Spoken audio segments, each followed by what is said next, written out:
오늘 우리가 함께 나눌 하나님 말씀은 고린도전서 15장 1절부터 10절까지 말씀입니다.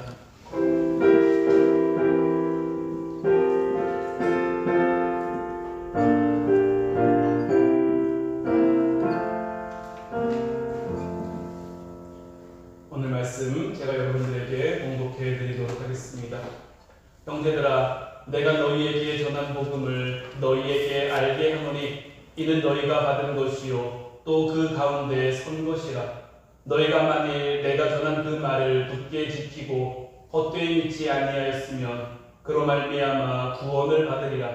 내가 받은 것을 먼저 너희에게 전하였노니 이는 성경대로 그리스도께서 우리 죄를 위하여 죽으시고 장사 지낸 바 되셨다가 성경대로 사흘 만에 다시 살아나사 게바에게 보이시고 후에 12 제자에게와 그 후에 500여 형제에게 일시에 보이셨나니 그 중에 지금까지 대다수는 살아있고 어떤 사람은 잠들었으며 그 후에 야고보에게 보이셨으며 그 후에 모든 사도에게와 맨 나중에 만삭되지 못하여 난 자 같은 내게도 보이셨느니라. 나는 사도 중에 가장 작은 자라. 나는 하나님의 교회를 박해하였으므로 사도라 칭함받기를 감당하지 못할 자니라.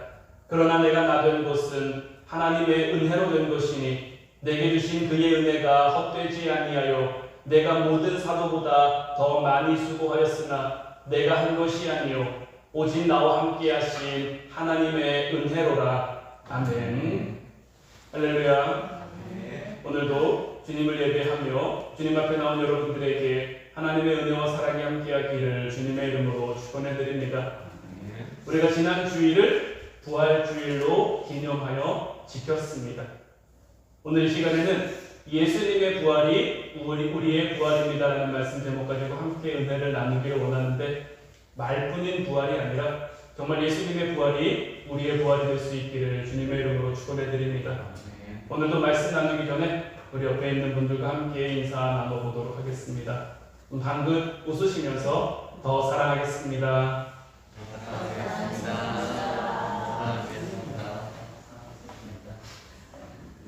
더 많이 사랑하시는 여러분들이 되시기를 바랍니다. 하나님께서 우리에게 많은 복을 주셨는데 하나님이 우리에게 주신 복 가운데 가장 큰 복은 무엇일까요?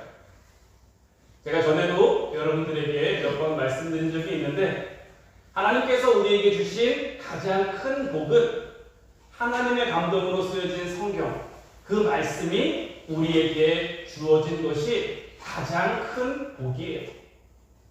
여러분들이 시험 볼 때 그 시험에 대한 조건을 다 알고 있어요. 어떤 문제가 나올지, 어떻게 나올지를 다 알고 있으면 그 시험은 별로 어려운 시험이 아니죠. 준비는 해야겠으나 노력은 해야겠으나 그래도 참 수월하게 잘 볼 수 있는 그런 시험이 될 거예요. 그런데 시험에 대한 아무런 정보도 없고 아무런 지식도 아무런 자료도 없어요. 정말 아무것도 모르는 상태로 그 시험을 보게 되면 그 시험을 통과하기가 정말 힘들고 어렵죠. 하나님께서 하나님의 감동으로 쓰여진 성경, 그 말씀을 우리에게 주신 이유가 뭘까요? 하나님께서는 성경을 왜 우리에게 주셨을까요? 성경을 통해서 우리가 살아갈 삶의 방향, 삶의 내용, 이러한 것들을 알려주고 깨닫게 하기 위함인 거예요. 그래서 우리는 말씀을 통해서 우리를 향하신 하나님의 뜻을 깨달아 알 수 있어야 하는 거예요. 여러분들 성경을 짜고 또 짜서 정말 엑기스를 뽑아낸다면 뭐가 나올까요? 성경을 기름 짜듯이 쭉 짜내면 마지막까지 남는 것은 뭘까요? 성경은 창세기부터 요한계시록까지 예수 그리스도에 대한 이야기를 담고 있습니다.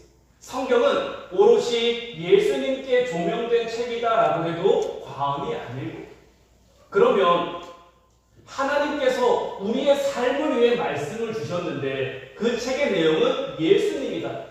그러면 말씀과 예수님, 우리의 삶과 예수님이 도대체 어떤 연관관계가 있는 걸까요?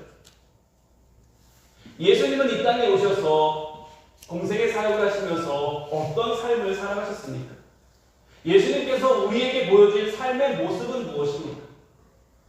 예수님은 이 땅에 오셔서 오로지 십자가를 향해 살아가셨어요. 마치 경주마가 이렇게 눈 가리고 앞을 향해 돌진하는 것처럼 예수님은 다른 것에 휘둘리지 않고 다른 것에 유혹받지 않고 오직 십자가를 향해 나아가시는 삶을 살았어요. 오직 십자가에 그 삶의 모든 초점을 맞춰놓고 십자가에 집중된 삶을 살아가신 거죠. 그리고 약속대로 십자가에 달려 돌아가셨고 그 십자가의 끝에는 무엇이 있었습니까? 우리가 지난주 이 주일을 지킨 것처럼 십자가의 끝에는 부활이 있었던 것. 십자가와 부활이 우리가 가진 복음의 정수라고 할 수 있을 것. 십자가와 부활에 대한 그 확실한 믿음이 우리에게 없다면 정말 죄송한 얘기지만 우리가 교회에 다니고 있어도 우리가 신앙생활을 하고 있다고 말해도 우리 안에 복음이 없는 거예요. 하나님께서는 예수 그리스도를 통해 우리에게 무엇을 주셨느냐? 십자가와 부활을 주신 것. 먼저 십자가를 주신 이유는 무엇입니까? 우리를 구원하시기 위함인 거죠. 구원을 주시고 구원받은 백성으로서의 삶을 살아가게 하시기 위해서 우리에게 십자가를 주신 것. 그럼 부활은 무엇입니까? 부활은 이 땅에서의 삶의 끝이 아니라 이 땅에서의 삶의 전부가 아니라 하나님 나라를 소망하며 살아갈 수 있는 그 열매, 그 삶의 열매가 바로 부활입니다. 오늘 본문 1절, 2절 말씀을 보면 형제들아 내가 너희에게 전한 복음을 너희에게 알게 하노니 이는 너희가 받은 것이요 또 그 가운데 선 것이라 너희가 만일 내가 전한 그 말을 굳게 지키고 헛되이 믿지 아니하였으면 그로 말미암아 구원을 받으리라. 사도 바울이 이 고린도 교회에 편지를 하고 있는데 그 고린도 교회 성도들에게 뭐라고 말하면서 권면하고 있냐면 내가 전한 복음을 너희에게 알게 한다. 이 말은 이미 그들에게 복음을 전했어요. 그런데 다시 한번 그 복음을 알게 한다라는 것. 그러니까 복음을 강조하고 또 강조하고 또 강조하고 있는 것.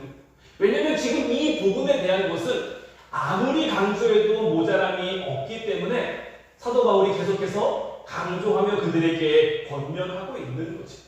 그러면서 말하는 것이 뭐냐면 너희가 그 가운데 서 있어야 된다는 것. 흔들리지 말고 헛되이 믿지 말고 그 가운데 서 있어야 너희가 구원을 받을 수 있다는 거죠. 우리에게도 마찬가지입니다.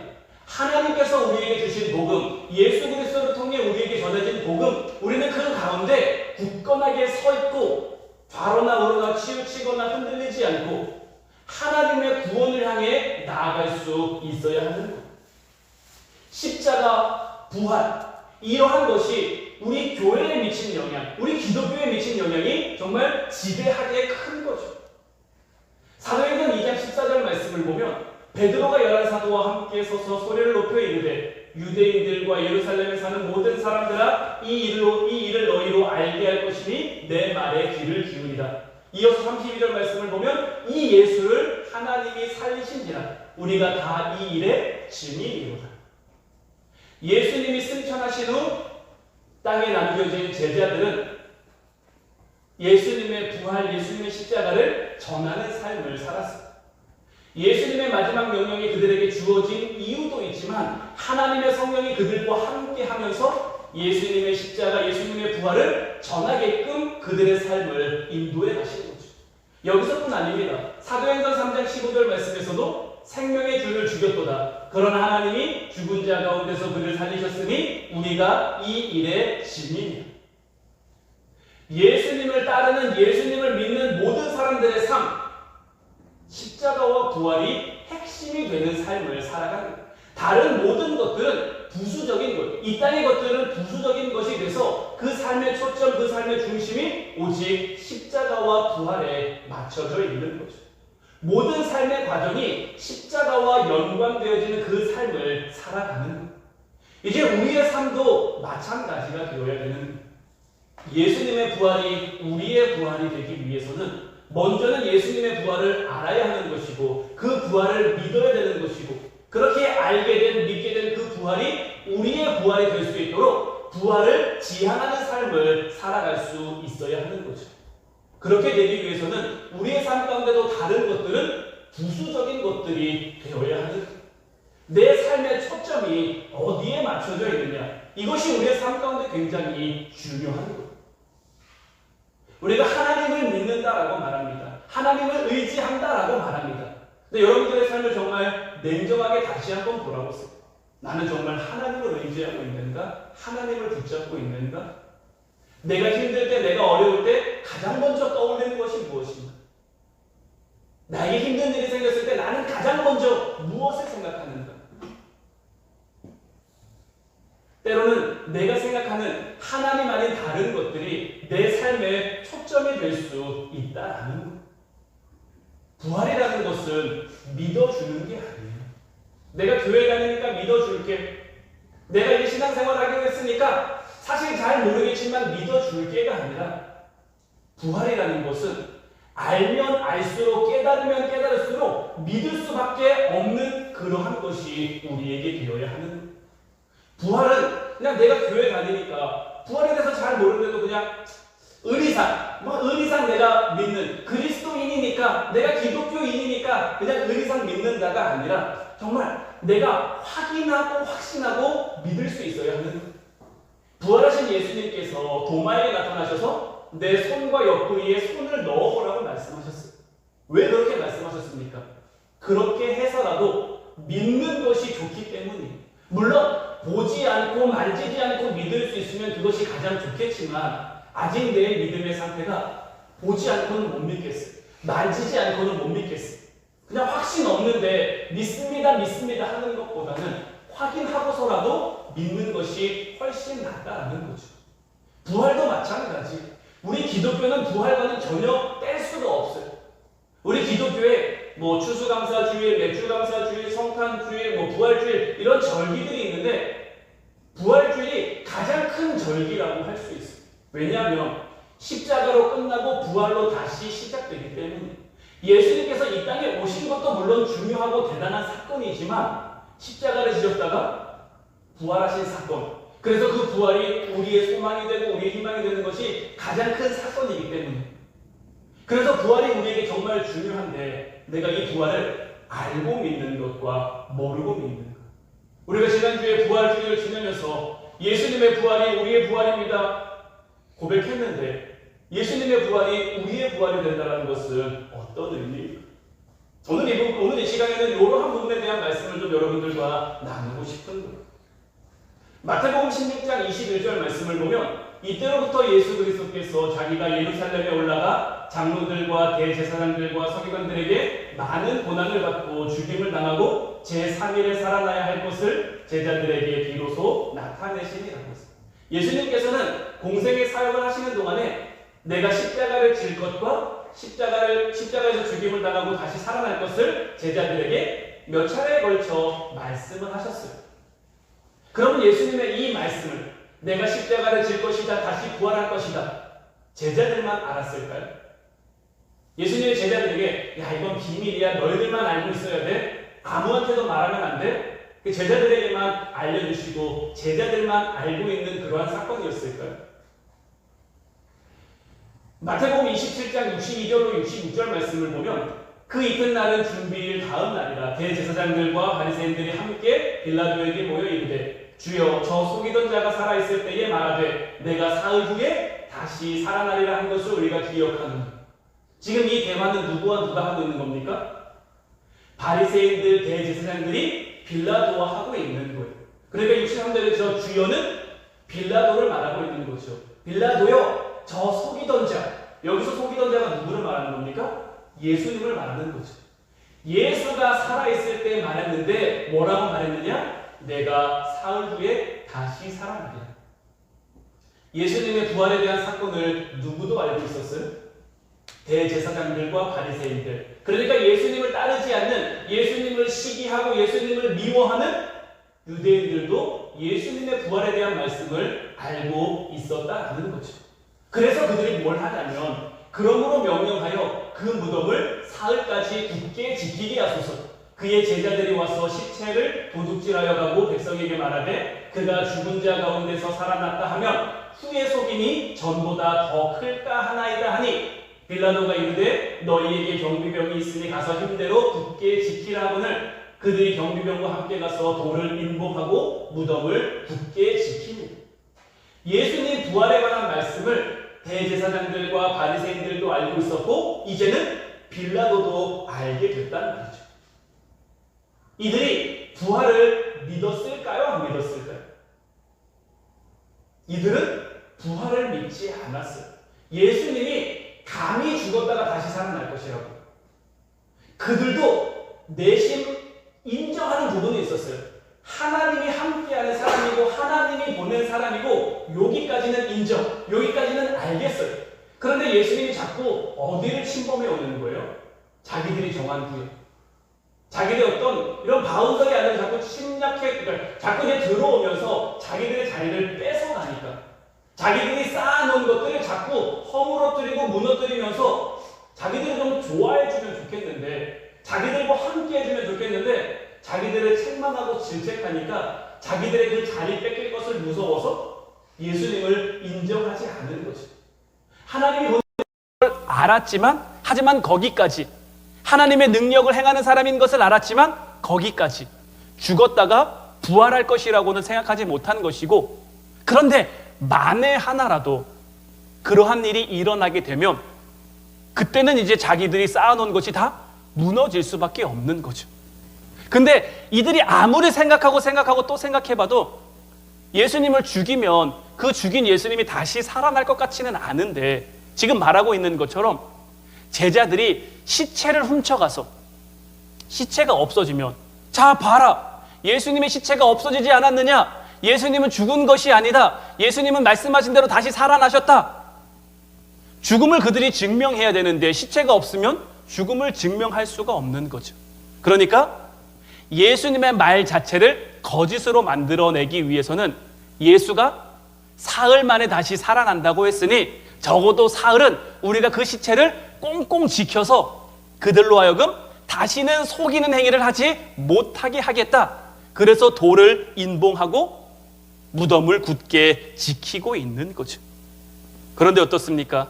그들은 예수님의 시체를 지키는데 성공했습니까? 실패했습니까? 그들은 예수님의 시체를 지키는데 성공하지 못했죠.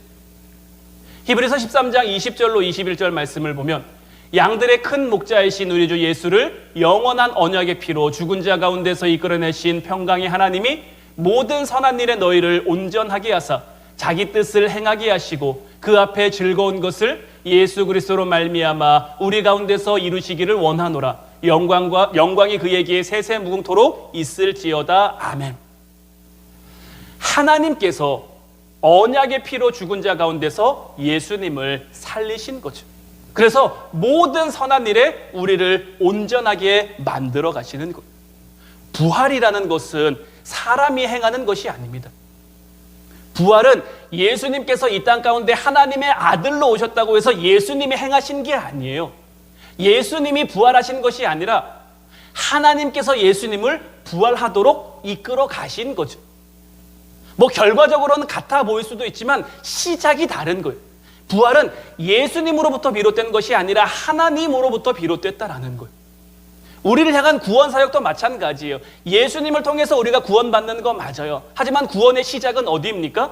예수님이 아니라 하나님이에요. 하나님께서 예수 그리스도를 통해서 우리를 구원시키신 거예요. 하나님께서 왜 예수님을 통해서 이러한 일을 하셨느냐? 아까 성경의 진수가 뭐라고 말씀드렸죠? 예수 그리스도라고 말씀드렸죠. 하나님께서 예수 그리스도를 이 땅 가운데 어떻게 쓰셨으며 어떻게 이끄셨는지를 우리들에게 보여주는 거예요.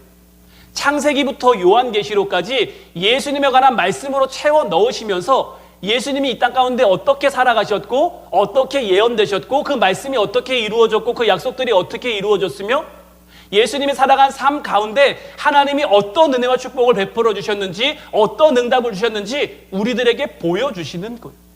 보여주심으로 말미암아 우리가 확인할 수 있도록 하나님의 감동 가운데 하나님의 성령의 역사하심 가운데 우리에게 주어진 말씀이 그냥 문자의 말씀이 아니라 살아있는 말씀이 돼서 우리의 삶 가운데 역사할 수 있도록, 그래서 하나님의 역사가 우리의 삶 가운데 오롯이 나타날 수 있도록, 이렇게 살아가는 것이 예수님의 부활이 우리의 부활될 수 있도록 살아가는 그러한 삶이 되는 거예요.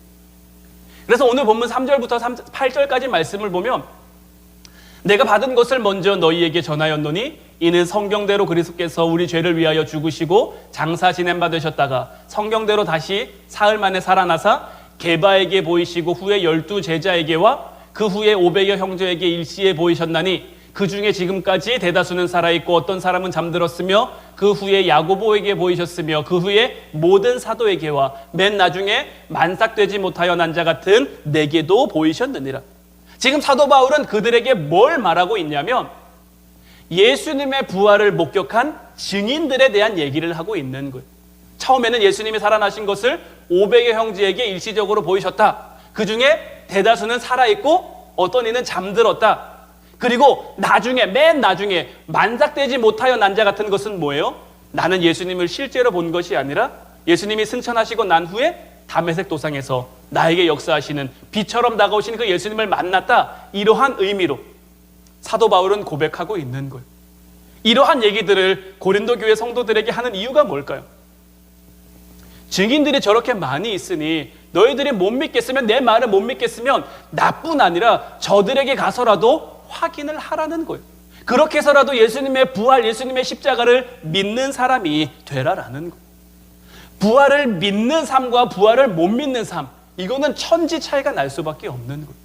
부활 가운데 살아가는 삶, 부활과 관련이 없이 살아가는 삶, 똑같이 하나님을 믿는다 고백해도, 똑같이 신앙생활을 한다고 해도 차이가 날 수밖에 없는 거죠.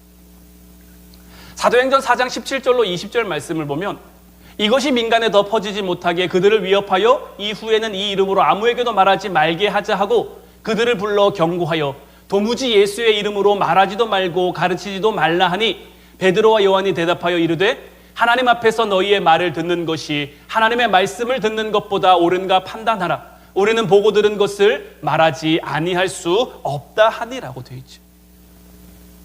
베드로, 예수님의 수제자죠. 예수님의 공생애의 사역을 하는 동안 정말 예수님 가시는 곳마다 함께했던, 예수님 가장 가까이에 있었던 제자였단 말이에요. 그런데 이 베드로가 예수님이 잡히시던 그날 밤에 어떠한 일을 합니까? 우리가 잘 아는 대로 예수님이 잡혀가실 때 다른 제자들은 뿔뿔이 다 흩어졌어요. 그래도 베드로가 예수님이 어떻게 되나 보고 싶어서 몰래 그 뒤를 따라가죠. 대제사장 집에서 예수님이 이제 잡혀 계신 것을 봤는데 하필 그때 한 여종이 묻는 거죠.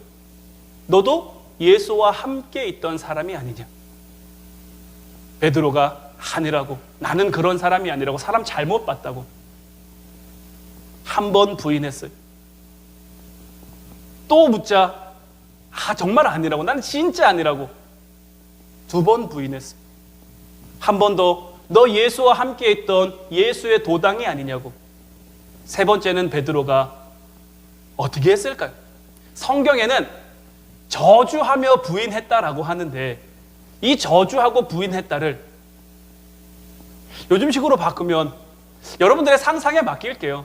아마 온갖 삐소리가 난무하는 그러한 말들로 예수님을 욕하며 저주하며 부인하지 않았을까 싶어요. 그리고 그 순간 예수님과 눈이 마주쳤다고. 참 성경은 그 안타까운 그 모습마저도 우리들에게 보여주고 있는데 그때 베드로의 심정이 어땠을까요? 그때의 베드로와 지금 사도행전 4장 가운데 나오는 베드로 같은 사람이잖아요. 베드로 예수님을 왜 부인했습니까? 베드로는 예수님을 왜 부인했습니까? 예수님이 싫어서 부인했습니까? 예수님이 미워져서 부인했습니까? 예수님이 미워서도 아니고 싫어서도 아니고 예수님 때문에 내가 죽을까 봐, 나도 죽임을 당할까 봐, 그게 무서워서 베드로는 예수님을 부인했단 말이에요. 그런데 지금 사도행전 4장 17절에서 20절 말씀에 어떻게 보면 똑같은 상황이 지금 벌어지고 있는 거예요. 이제 너희들 예수의 이름으로 말하지 마, 예수의 이름으로 가르치지 마, 너희들 더 이상 이 복음이란 것 가지고 성을 소동하게 하지 마. 그러자 베드로와 요한이 그들에게 뭐라고 말합니까? 하나님 앞에서 너희의 말을 듣는 것이 하나님의 말씀을 듣는 것보다 옳은가 판단하라. 우리는 보고 들은 것을 말하지 아니할 수 없다. 지금은 그들에게 베드로와 요한을 죽일 만한 힘이 없을까요? 베드로와 요한에게 해코지할 만한 그런 능력이 없을까요? 그때나 지금이나 그들은 권력자요, 힘을 가지고 있어요. 하지만 그들 앞에 그들을 대하는 베드로와 요한의 그 태도가 달라진 거예요. 그들은 어떻게 이렇게 달라질 수 있었을까요? 그들은 어떻게 이렇게 달라질 수 있었을까요? 하나님의 성령이 그들에게 임했기 때문이죠. 오순절 마가의 다락방에서 하나님의 성령이 그들에게 임해서 그들의 무엇을 변화시킨 걸까요? 그냥 그들에게 용기를 준 걸까요?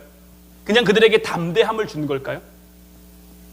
하나님의 성령이 그들에게 임해서 그들의 무엇을 변화시켰느냐? 그들의 생각, 그들의 마음을 변화시켰는데 이제 예수님의 부활과 예수님의 십자가를 확실히 믿게 만든 거예요. 물론 예수님의 부활, 하나님의 성령을 받기 이전에도 그들이 알았어요. 몰랐던 거 아니에요. 제자들이 숨어 있는데 온 창문과 온 문을 다 닫고 꽁꽁 숨어 있는데 예수님께서 그 가운데 서서 말씀하셨잖아요. 우리가 지난주에 말씀 본 것처럼 평안이 너에게 있기를 원한다. 성령을 받으라 이렇게 말씀을 하셨잖아요. 그때 이미 제자들은 예수님의 살아계심, 예수님의 부활을 목격하고 경험했어요. 도마는 만졌어요. 그럼에도 성령이 그들에게 임하기까지 그들의 삶에는 달라진 것이 없었어요. 부활을 알았는데, 예수님의 십자가를 알았는데 예수님의 부활이, 예수님의 십자가가 아직 그들의 것이 되지 못한 거예요. 그냥 아는 지식일 뿐인지 그것이 그들의 삶에 직접적으로 다가오지 못한 거예요. 그런데 하나님의 성령이 그들에게 임하자 이제 그들이 알고 있던 부활이, 알고 있던 그 십자가가 그들의 삶에 확 하고 들어와서 그들을 사로잡은 거예요. 이제 십자가와 부활이 그들 삶의 소망이 되고 그들 삶의 능력이 되니까 두려워할 만한 상황 가운데서도 두려워하지 않게 된 것이고, 무서워할 만한 상황 속에서도 담대히 우리는 보고 들은 것을 말하지 아니할 수 없다. 예수님의 부활과 십자가의 영향력 아래 세상 가운데로 나아가게 된 것이고, 그들이 십자가와 부활의 영향력 가운데 세상으로 나아가자 세상이 변화되기 시작한 거예요. 이제는 저와 여러분들에게 그러한 역할이 주어진 줄로 믿습니다. 예수님의 부활이 우리의 부활이 되었다면 정말 그 부활이 그냥 아는 부활, 그냥 지식으로서의 부활이 아니라 그 십자가와 부활이 정말 내 삶 가운데 들어와서 내 삶을 사로잡으면 이제 그 십자가와 부활의 영향력이 우리를 통해서 이 땅 가운데 나타나게 되는 거죠. 여전히 세상은 우리를 위협합니다. 너 그렇게 하지 마. 적당히 해. 적당히 믿어.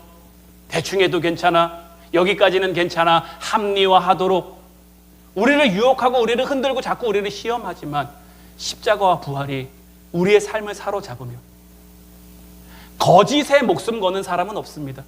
하지만 확실한 사실, 확실한 진리에는 목숨을 거는 사람들이 있죠. 십자가와 부활이 우리 가운데 확실한 진리로 다가올 수 있기를 주님의 이름으로 축원해 드립니다. 오늘 말씀 10절 말씀을 보면 그러나 내가 나 된 것은 하나님의 은혜로 된 것이니 내게 주신 그의 은혜가 헛되지 아니하여 내가 모든 사도보다 더 많이 수고하였으나 내가 한 것이 아니요 오직 나와 함께 하신 하나님의 은혜로라. 참 우리에게 은혜가 되는 사도 바울의 고백입니다. 내가 나 된 것은 하나님의 은혜로 된 것이다. 하나님이 그에게, 하나님이 그를 다메섹 도상에서 붙잡아 주셨기 때문에 예수 그리스도를 통해 십자가의 은혜, 십자가의 부활을 경험하게 해 주셨기 때문에 그 은혜로 말미암아 나는 이 길을 걸어갈 수 있다죠.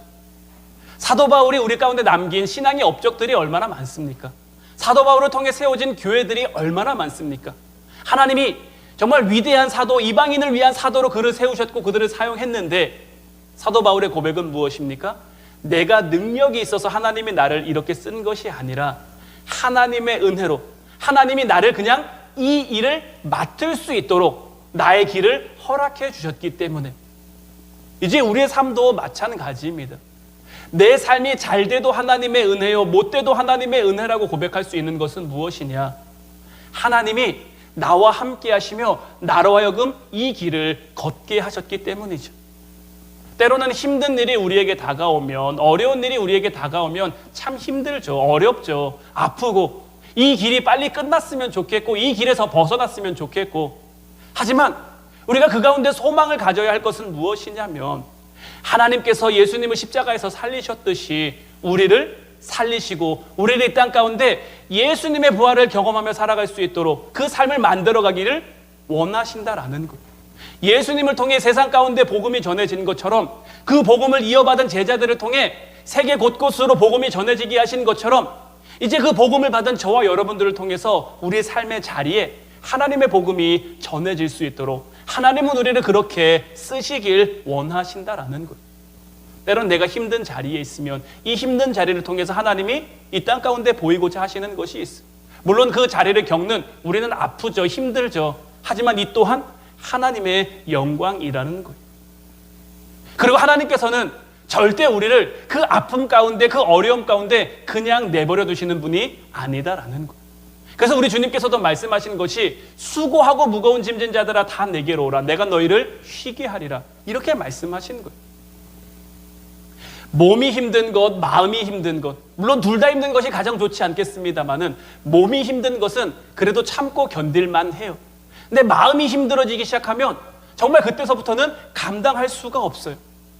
근데 요즘 이 시대, 요즘 우리가 살아가는 사회에는 몸이 힘든 것도 몸이 힘든 거지만 마음을 힘들게 하는 그런 아픔들이 훨씬 더 많은 그러한 시대예요. 그러한 시대 가운데 주님께서 우리에게 쉼을 주고 안식을 주시겠다라는 거예요. 너희가 비록 문제 가운데 있지만, 어려움 가운데 있지만 너희 마음이 기쁠 수 있도록, 즐거울 수 있도록, 평안할 수 있도록 우리의 삶을 이끌어 주시고 인도해 주신다라는 거죠.